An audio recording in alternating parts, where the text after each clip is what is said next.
Hi, yes, I'm Lisa from Free Energy Party, and we've been asked to come here today to talk about the organic energy projects that we're implementing across the UK.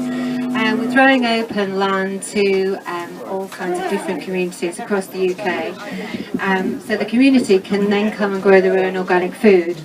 And a third of it then goes to the people who contribute 5 hours a week to the projects, and a third of it goes into the community to help the hungry, the needy, and the people who can't feed themselves, and a third of it goes into shops and restaurants and cafes and supermarkets to bring the price of organic food down for everybody.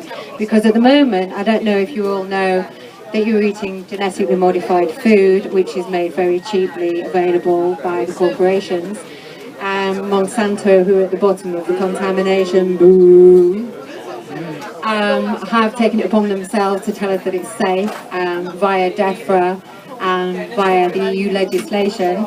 We're all able to access this food that's slowly causing contamination of our DNA. The food goes into your body, and the E. coli that's been cross-contaminated causes diseases ranging from allergies, leaky gut, where the E. coli corrodes the inside of your gut, and the food then leaks out and your body creates antibodies, which then makes you allergic to the food that you were never allergic to before. So it's not actually the gluten that you're allergic to in the wheat, it's actually the genetic modification that's taken place, and unfortunately this is made cheap and accessible, and unfortunately due to the fact that we're all paid our slave wages of £6.50 an hour, when we go into the supermarkets we haven't got much choice, even though that's what they're touting, is it's all about choice. But when people aren't aware of what it is that they're choosing between, and there's not much choice, then it comes down to what that money is going to provide. So the reason why we're doing what we're doing is to enable people to start to take responsibility for themselves instead of giving it to the corporations. Slowly but surely we're taking back responsibility, and we can be 7 billion responsible people then on this planet, taking care of our environment and one another, as opposed to being totally disconnected and being profiteered and making profit out of people. So the energy projects will have solar power, solar energy installed in there that will be fed into the grid on the behalf of the contributors, who will then receive free household energy. In fact, it will make them the suppliers to the corporations. And metaphorically, you could just send them a bill and say, you owe us for this amount of kilowatts that we've generated. I mean, the potential of this is absolutely unlimited. And we're talking about natural cures instead of the pharmaceutical industry profiteering from the demise of people who are eating this stuff in the first place, which is causing them to then need the petrol-driven, chemical-produced pharmaceuticals.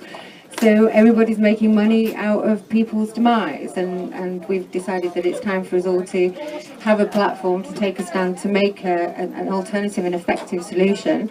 And we haven't even touched on the fact that we can generate enough power with 2 small magnets for 10,000 homes, because I don't think people's awareness is at that level yet.